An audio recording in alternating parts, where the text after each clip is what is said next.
So guys, as Fubara plans to probe Wike's 8 years in office, do you think Tinubu can come to his aid? Take a look at what this professor got to say. Because you recall, yesterday, or was it the day before, the spokesman for the president, spokesperson came out and said that, look, the president is not involved in this. Anybody expecting that the president will come and back him up is mistaken. We are leaving this guy, sort it out well. And that comes to the next level of, what you call power dysfunctionality that leads to sacrifice. Namely, yeah, you did a lot of things for us. We're happy about it. You've been our man, but you're becoming more of a liability. And so I imagine there will be a few more voices telling the president or the friends of Wike that, don't you think this fellow is becoming a little bit of a headache? And I thought the disagreement was not a very smart thing on the part of the former governor, because you're taking on the man who was in charge of your finances, who knew where all the bones were buried. He was the accountant general. He was the accountant general of the state. And you had previously informed Nigerians in a fit of rage how you were the one who bought, I think, forms for all those who contested. Even that alone is a matter on which somebody will ask, well, sir, so where did you get all this money from? Among other things. So guys, it is becoming very obvious that Fubara has damning information about Wike. I mean, Fubara has sensitive information that Wike does not want Nigerians to see. Being his former commissioner for finance, Fubara has a whole lot of information that can end Wike's political career. Now they've tried to paper over a presumed agreement and understanding is not working. So Fubara has opened up all the flanks. And I think the person who stands a disadvantage in the line of fire is Wike, and I'll tell you why. So guys, this is one of the reasons why things are looking bad for Wike. Don't be surprised, he might be facing the EFCC and he might even end up in jail. Take a look at the reasons. So the drama gets ever more dramatic as a new front opens up in the political conflict in Rivers State. And the more the conflict advances and deepens, the more fear it creates among the people of Rivers State in particular and Nigerians in general. It's a conflict that's imprisoned the two main combatants, Governor Sim Fubara and Minister Nyesom Wike. And the governor is fighting back, and the drama appears to be entering a new, some said, perhaps more dangerous phase with this announcement that there will be a probe of the Wike administration. What do you make of it all? First, I do not think the gloves are off. That's, in other words, that the gloves just came off. The gloves were always off. People were not looking. Because that agreement they tried to craft here in Abuja, contrived. If you recall, I was on this program at that time and I said it wasn't going anywhere. The presidency would eventually have enough problems of its own. And all of that, power politics. Now, here is a sitting governor, ostensibly put in place by the man before him, and who demanded and expected and still expects loyalty, but whom it appeared wanted to also be running the government on his behalf and issuing instructions. Now that led to disagreements. And I thought the disagreement was not a very smart thing on the part of the former governor, because you're taking on the man who was in charge of your finances, who knew where all the bones were buried. He was the accountant general. He was the accountant general of the state. And you had previously informed Nigerians in a fit of rage how you were the one who bought, I think, forms for all those who contested. Even that alone is a matter on which somebody will ask, well, sir, so where did you get all this money from? Among other things. So now they've tried to paper over a presumed agreement and understanding is not working. So Fubara has opened up all the flanks. And I think the person who stands a disadvantage in the line of fire is Wike, and I'll tell you why. You see, in politics, you must know when you're talking about, you must make a distinction whether you want to be in power or you want to be in office. Supposing two of us are ministers under the Tinubu government, but anytime you feel like you'll go and see the president. Anytime I want to see the president, I come through you. I'm in office as minister, you're in office as minister, but in addition, you're in power. Now, Wike as governor was in power within a space and had unlimited funds. Today, he's a minister whose spending profile is circumscribed by the presidency. He's one of the aides of the presidency in a presidential system. His capacity for discretion is limited. He's also far away from Rivers State. And so Fubara has had time to deploy both presence, proximity, and financial muscle to begin to retweak a lot of things. And I think as it is, like you said, yeah, the gloves are off. The gloves were always off because at the point of that agreement, both parties were implacable. It was a third party that appeared to tell them, listen, plan to be of good behavior. Now, there's a difference between refusing to punch and not desiring to punch. Now, we've seen that it was not a refusal to punch. They all held their punches. Now, Fubara thinks he's gotten into a very comfortable space from which he can land what you call a soccer punch. And there it has come. Yeah. Well, fascinating, really, isn't it? And very interesting analysis from you.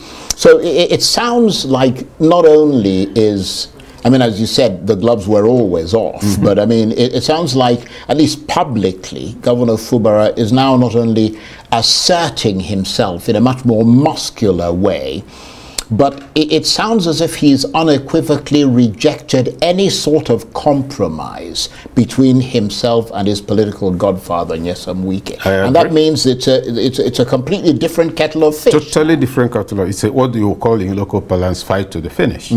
Now, here is a man who has said, it's like he has told himself, look, what else do I have to lose? I am concerned that to these 2 or 3 levels. At the first level, this must not undermine the expected benefits of governance for River State people. So whatever Fubara is doing, he must make sure the machinery of government is working. At the second level, the concern is about Wike. And I make a distinction between leaders who are on the national grid and politicians, or leaders who are on PUPS. Wike right now is on UPS. In other words, when the main electricity is gone, you plug onto a temporary supply of power. The day that power is unplugged, all the lights will go blank. Now, Wike is plugged onto the presidency. That's not the national grid. Fubara is closer to the national grid. And you take the experience of Obasanjo. You know, he came on, when he won the election in 1999, remember he made an announcement that all those who funded the election should please not expect to come and take Nigeria's money. It was their investment in the national, and the party fired back. Now, what am I leading up to? The crux of the analysis is that Wike right now has a higher level of political dependency than the man he's fighting, and also a limited supply of funds, and the more limited supply of funds than the man he's fighting. And it doesn't seem to me as if he's making very many friends that will run out on his behalf. And Fubara is claiming, speaking of sabotage, he's speaking of, you know, so for him to come out so boldly and so openly, my other question would be, is the presidency not watching all of this? What could embolden him so much, except perhaps there's a growing understanding that, look, we might lose a lot of mileage if we continue on this path. Because you recall, yesterday, or was it the day before, the spokesman for the president, spokesperson came out and said that, look, the president is not involved in this. Anybody expecting that the president will come and back him up is mistaken. We are leaving this guy, sort it out well. And that comes to the next level of, you know, what you call power dysfunctionality that leads to sacrifice. Namely, yeah, you did a lot of things for us. We are happy about it. You've been our man, but you're becoming more of a liability. And so I imagine there will be a few more voices telling the president or the friends of Wike that, don't you think this fellow is becoming a little bit of a headache? What wonderful mileage are we... putting it rather mildly. Very mildly, you know. What wonderful mileage are we making from him to warrant the flack we are getting? If you ask me personally, I think the work he's doing in the roads in Abuja, for instance, is fantastic. So that's at the purely personal level. But at the level of national politics, stable polity, power politics and in particular. Statesmanship. Are we gaining or losing mileage with this man? Only the presidency will answer that question. And my suspicion is that Wike probably either doesn't have the right combination or cocktail of advisors, or he is his own advisor with his ears plugged. Well, I suppose a lot of people might argue that the latter is probably the case. But I mean, you know a lot about these things, broadly speaking, as someone who analyzes political developments on a regular basis and in a comprehensive way. How much is ethnicity and its ugly footprint a factor in this unceasing struggle for supremacy between Wike and Fubara? Because some people have suggested that that is in fact the case in Rivers State. Well, I recall that when the controversy first broke, there's this lady, a very popular actress, highly respected. I don't remember her name at the moment. She made a short video which was distributed all over the country. She's from Rivers State. Yes, yes. Right. And that, no, we're not going to tolerate this. Fubara is our brother. She went on, and then went on. There was this line that stuck in my head, and I couldn't stop laughing. That now they will see that the blood, where is Fubara from? He's Ijaw. The Ijaw blood in Fubara will now boil over. They will know he has Ijaw blood. So the guy, the three people I was watching with, I started like, they say, why are you laughing? I said, listen, there's always been Ijaw blood in Fubara. There's one kind of blood in one person or the other. So let's not start getting excited about blood. The thing is that there are issues on the table that need to be resolved for good governance. Now, Wike's ethnic extraction inclines more towards the Igbo. The Ijaw ethnic extraction is different. Of course, you know that if you're to even push it further, there's a further crisis of another crisis within the family tree. Wike, what language is it? It's a bastardization of Wike, son of Wike. And our history shows when that began to change during the war and all of that. And so you then find that if you're talking strictly ethnicity, Fubara might have a slight advantage of indigenship to the extent that your ancestry can be traced outside. And the Ijaws are the majority in Rivers State. The majority. Yeah. Very likely, from all indications, the fourth largest ethnic group in Nigeria, resilient people, etc. Not always on top for all kinds of reasons, but now their man has come on top. He came out cool, calm, level-headed. He's probably played dead long enough in order to get. Now he's gotten it. That's the wrongest kind of person to take on. A patient, thorough, detailed person.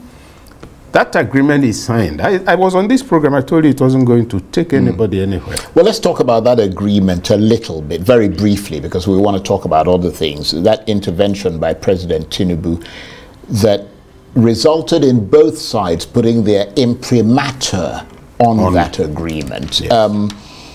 That agreement, some have now come to say that the president needs to pull back from it, and that in fact he is pulling back from it for the simple reason that it was fundamentally flawed because it failed to address the legality of the State Assembly lawmakers who had defected and whose defection has major legal consequences.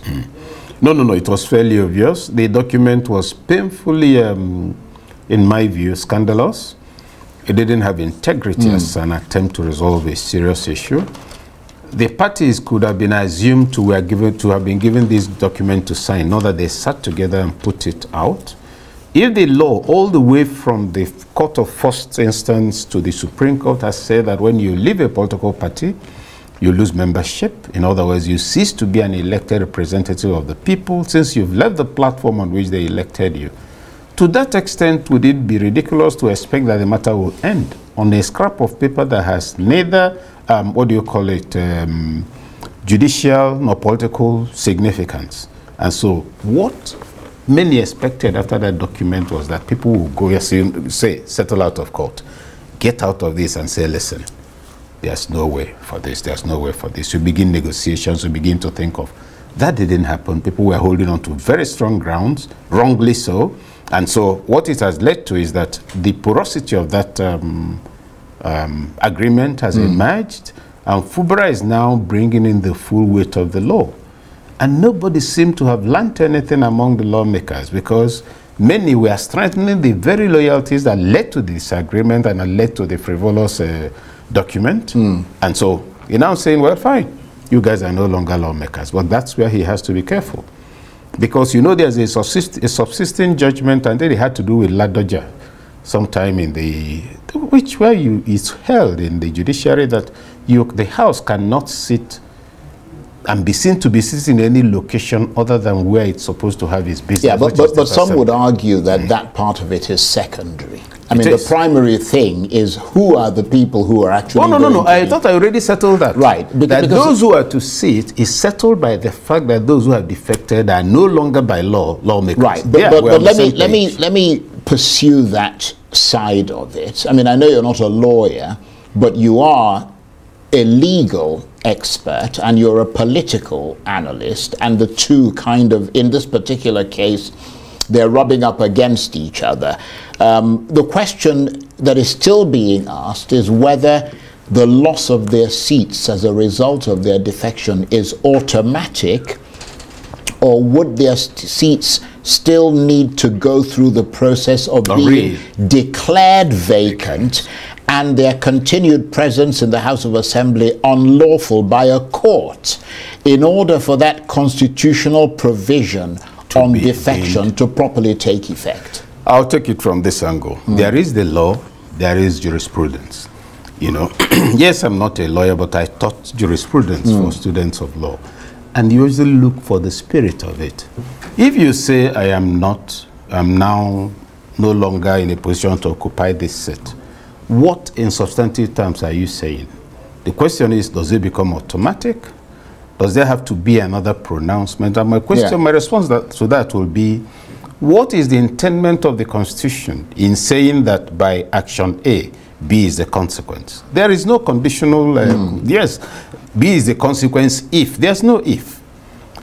So here is a question of the exclusive affirmation, not an extended, not an inclusive one where there might be conditionality. So my reading of it, but it will be the cause that will determine finally. My personal reading of it is that they are out, and their chance for a political solution was lost in the process of making trouble.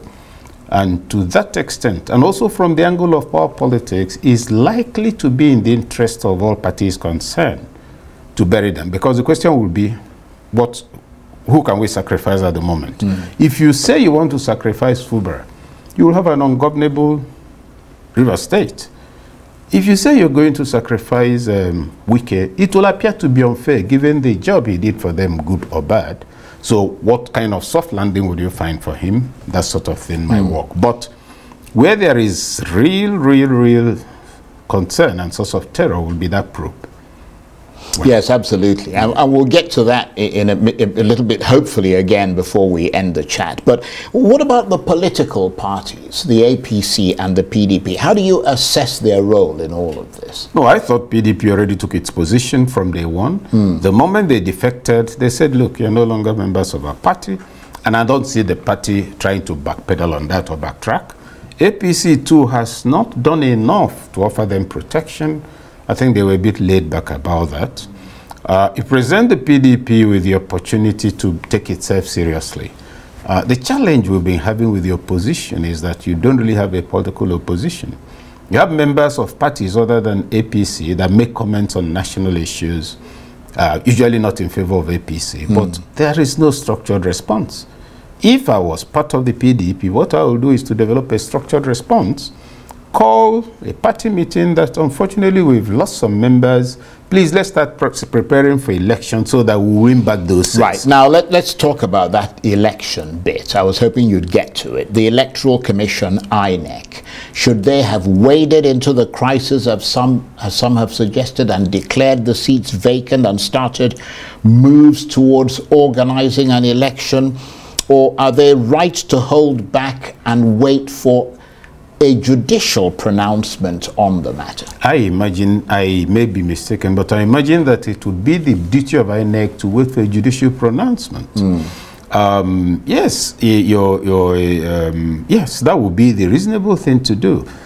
These seats are now declared vacant, and there has to be an election. I would have been surprised if INEC jumped forward. It's right. Not within its brief. Okay, well, let's park that for the moment, and let's talk about the political side of things, because beyond the legality or not of all of this, whether the governor should be left to get on with the job of governing, is there an important element here that goes against the grain of politics, not just in Nigeria, but everywhere? And that is that the bedrock of politics and political parties and associations and political leadership and followership is loyalty. In other words, the governor promises to be loyal to the people and vice versa, and people support other people politically on the basis of loyalty. And on that basis, they help you get elected. And if you turn around and wag your finger at them and tell them to go to hell, that raises fundamental questions about trust, doesn't it? Because trust is at the heart of politics and governance, isn't it? I agree. But let's locate loyalty, political loyalty, where it belongs. If political loyalty is, Charles is loyal to OK because OK spent his resources to make Charles governor, so that when Charles becomes governor, OK will make money off the state. That is criminality. If I become... But nobody has said that there's any evidence that that's what happened. I'm not saying there's evidence. Yeah. I'm saying if the basis is this sort of thinking, then something is wrong. Right. And you have a duty to tell whoever it is to go to hell. But let's look at the development. Now, loyalty. Political loyalty has always been part of political history, including our own national history. But what was loyalty to? Loyalty was to the party ideology. In other words, Aoists were loyal to the action group philosophy of education, blah, blah, blah. Social welfare. Social welfare. The PRP, Aminu Kanu's people had their own, the NP.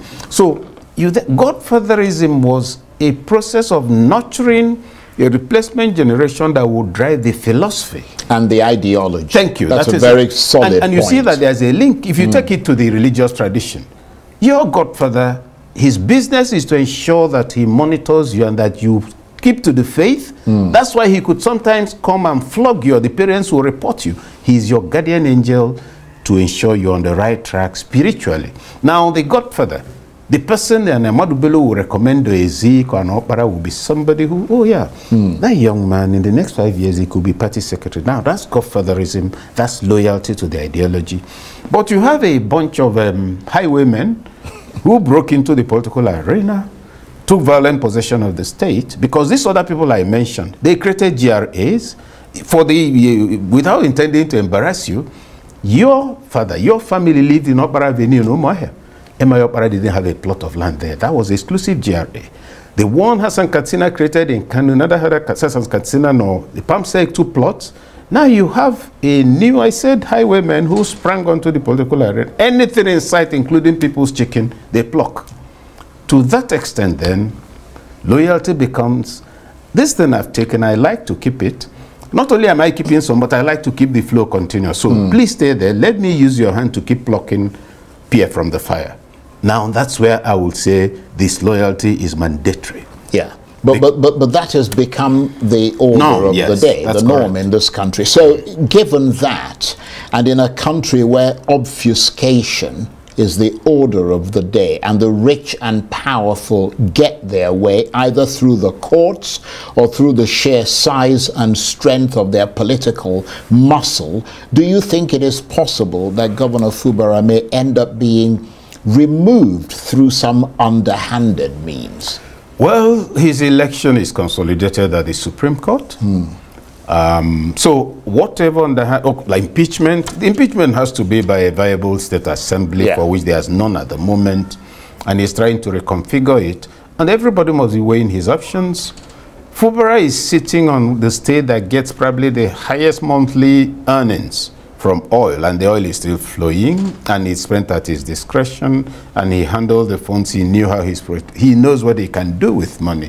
And in an environment where integrity's deficit is measured by the volume of cash with which you approach people who claim they have integrity, he has the ACC in it for that. So to that extent, all things considered on the table, his removal is not only going to be extremely difficult, if not impossible, but actually not advisable at all. Because but as the two sides size each other up and go for each other, which is essentially what they're doing now. I mean, could all this lead to it? Because I mean, Wike state of emergency? Yeah, well, a state of disorder that could spill onto the streets in River State. Because I mean, Wike clearly has a lot of support. He has some following, I agree, but you see, yeah, it could lead, but the chances are lower because that support is also weighing its possible losses. Who is the federal government supporting? But over and above all of that, Some people have even hinted at the possibility of a state of emergency if it gets bad enough, but I have no worries in that regard for a simple reason.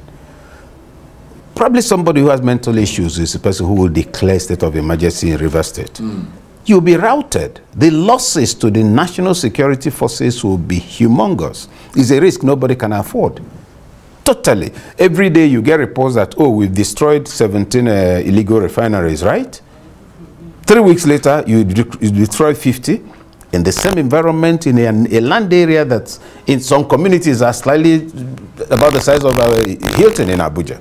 So it tells you the impenetrability of the terrain, the limited understanding of those dealing with it, and the celebration of episodic encounters with self-replicating acts of disruption. And so the challenge remains, you know. Okay, so as it is then, the question that will be asked is, what extent can anybody say that this whole thing can be resolved in that way? It can't, you know. Right, so let me ask you this. I'm just being told that there's a bit of a problem with my microphone battery, so that's why they're fiddling around. I thought so. That disconcerted you a little. Yeah. You were wondering what's going on. Has the Rivers people come here? Under the table. I'm raising my voice so that your microphone can pick mine up. Okay, well, I'm told that I'm back on, so I can, you know, we can sort of level things out. I mean, it's been brilliant chatting with you, but let's return briefly to that probe before we go. Wike and his supporters will clearly see that action as a deepening of the breach of trust, won't they? No, it's more than a deepening of breach. It's actually what you might call the home run to destruction. This is it. Look. He's making all this trouble. He's moving around. We know, like I said earlier, where the bones are buried, where the dead bodies are, we're going to bring it all up. So Wike and his supporters won't be comfortable about it. Now, this is not to say Wike did anything wrong. No. But it's possible in the course of a probe to give an interpretation to an item of expenditure, a line of action that will suggest fraud, misapplication. So it's a dangerous place to go into at all. Yeah. Walking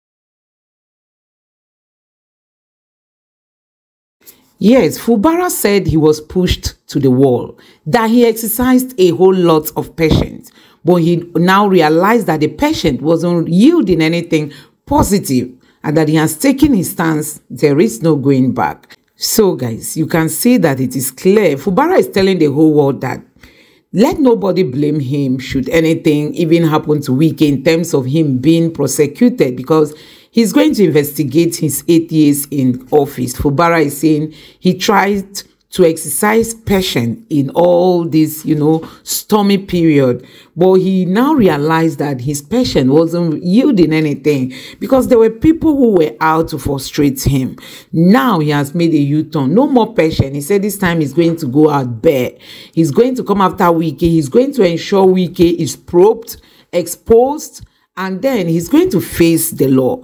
So guys, you can see that honestly, Fubara is a disciplined man, and like Nigerians, we all know that Fubara tried to play his game very maturely. At a time, people were even like talking down on Fubara, that if he even knows what he's doing, why will he keep quiet and allow someone like Wike to be messing up with him? And Fubara kept telling the people that he just wants peace for his people. So you can imagine that Fubara has a whole lot of information about Wike that can just end Wike's political career in a twinkling of an eye. Let me know what you think about this in the comment section below. Please don't forget to subscribe to the channel and turn on the notification bell. Thank you.